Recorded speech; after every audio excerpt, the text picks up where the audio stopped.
안녕하세요. 강신우의 교회음악 강해를 맡아 진행하는 강신우입니다. 찬송 부르기 코너에 대한 이야기 네 번째. 왜 찬송 교육이 절실한가입니다. 한국교회는 설교 천국입니다. 예배의 많은 시간을 담임 목회자의 설교가 차지합니다. 이에 비하여 과격한 표현일지 모르나 찬송은 즐기기 위한 수준이고 순서에 있어야 할 공간 음악 수준입니다. 찬송은 그 내용과 수준이 낮고 찬송의 내용마저 예배와 일치하지 않는 경우도 종종 있습니다. 설교전에 있는 성가대 찬양도 교회력이나 목회자의 설교의 내용과 관계없는 것은 자주 있는 일입니다. 설교전의 성가대 찬양은 설교의 내용을 해석하여 주거나 보강하여 주는 것이 일반적이나 우리는 하나님을 찬양한다는 우리만의 원칙이 있습니다. 개혁교회 예배에서 하나님을 찬송하는 찬송은 예배의 첫 찬송입니다. 찬송에 대한 일반적인 우리의 생각은 모두가 좋아하는데 무슨 문제가 있냐는 것입니다. 한국교회는 목회자 그리고 신도 대부분이 한마음인 것 같아 마음이 씁쓸합니다. 찬송가의 발행도 상업적인 마음에서인지 찬송가의 책 자체 재본도 초라하고 좋아 보이지 않습니다. 싼값에 많은 신도들에게 찬송가를 보급하기 위한 것인가 하는 생각을 하여 봅니다. 찬송가는 성서 다음의 권위를 가진 책입니다. 결코 이런 세상적인 생각이 앞서면 안 될 것입니다. 외국 교회는 찬송가 성경을 교회에 비치하고 있어 교인들은 맨손으로 교회에 출석하나 우리는 찬송가와 성경을 들고 교회에 출석하는 것이 교인들의 미덕입니다. 물론 한국교회 나름의 사정은 있겠으나 이는 변화가 필요한 부분입니다. 그러다 보니 집에는 가족 수보다 많은 성경과 찬송가가 넘쳐납니다. 이것이 우리에겐 일상이며 당연하게 여기나 한 가정에 필요한 한 권이나 두 권 정도의 성경과 찬송가면 충분한 것입니다. 이것은 경제적 부담을 교인에게 주는 것입니다. 외국의 교인들은 성경과 달리 찬송가는 가정에 소장하는 경우는 아주 드뭅니다.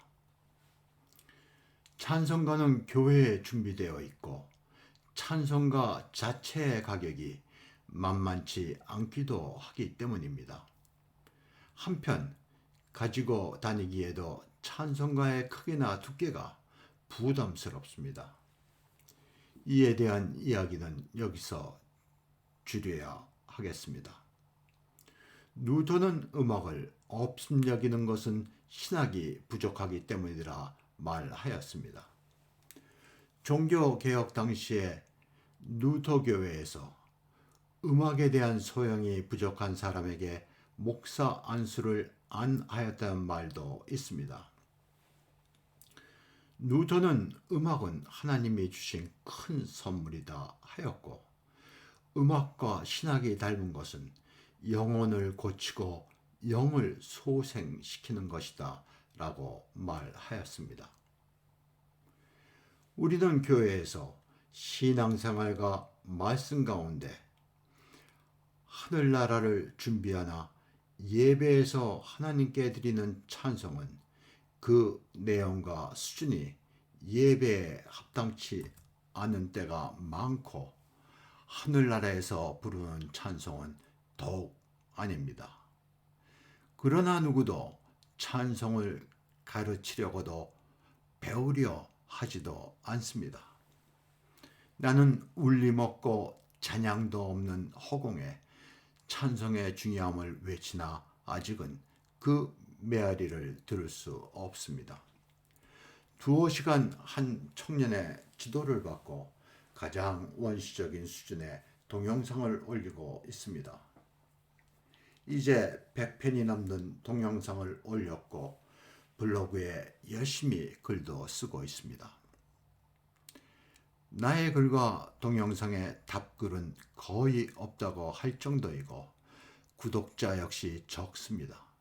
설령 들어와 동영상을 보아도 끝까지 듣는 사람은 적은 수인 것 같습니다. 이는 처음부터 얘기한 것입니다. 내용이 한국교회에서 생소한 것이고 학문적이다 보니 더 그런 것이 아닌가 짐작됩니다. 교회음악에 종사하는 사람들도 성가대 발성과 지휘법에 대한 관심에 비하여 찬송 같은 것에는 별 관심을 보이고 있지 않습니다. 이 일은 나에게는 버거운 일로 열심히 하는 것은 미래의 누군가가 이 일을 하였으면 하는 마음에서입니다.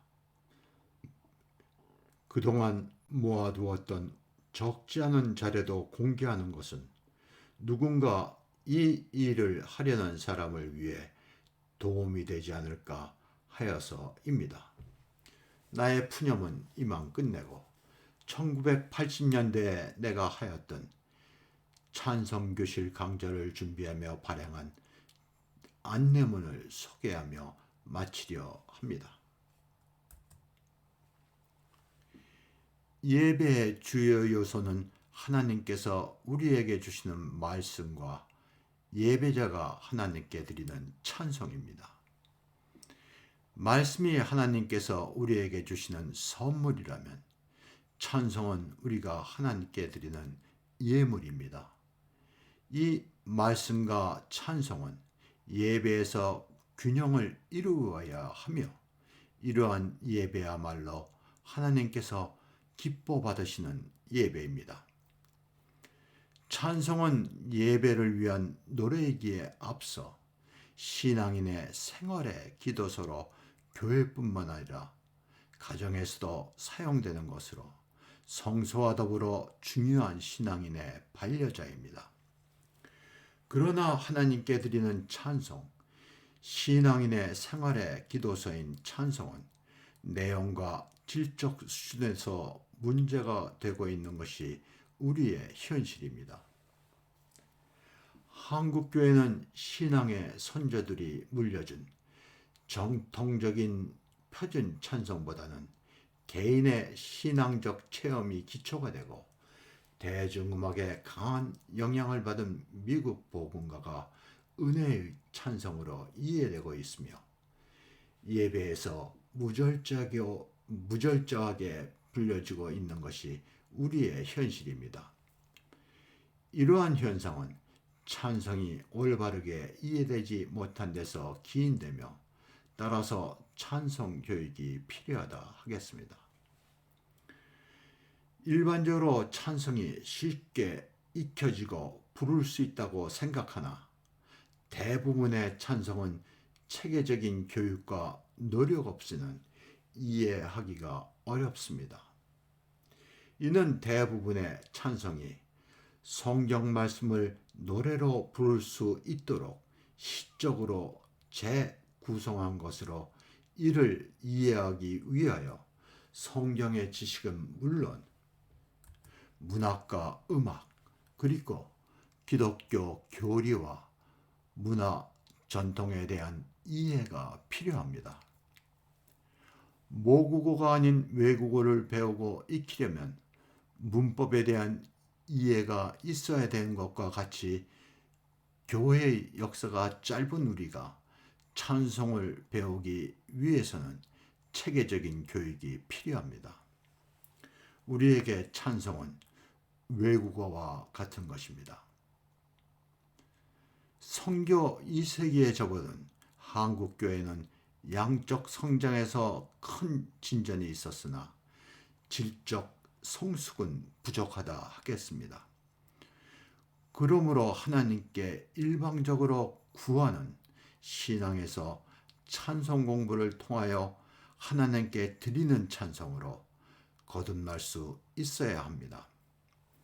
찬송 공부가 한국 교회의 성장의 밑거름이 되었다면 찬송 공부는 성경 공부가 한국 교회의 성장의 밑거름이 되었다면 찬송 공부는 한국 교회의 성숙의 초석이 되리라 생각합니다. 또한 아름답고 가치 있는 교회의 전통 문화를 이 땅에 뿌리내리게 하는 계기가 되리라 믿습니다.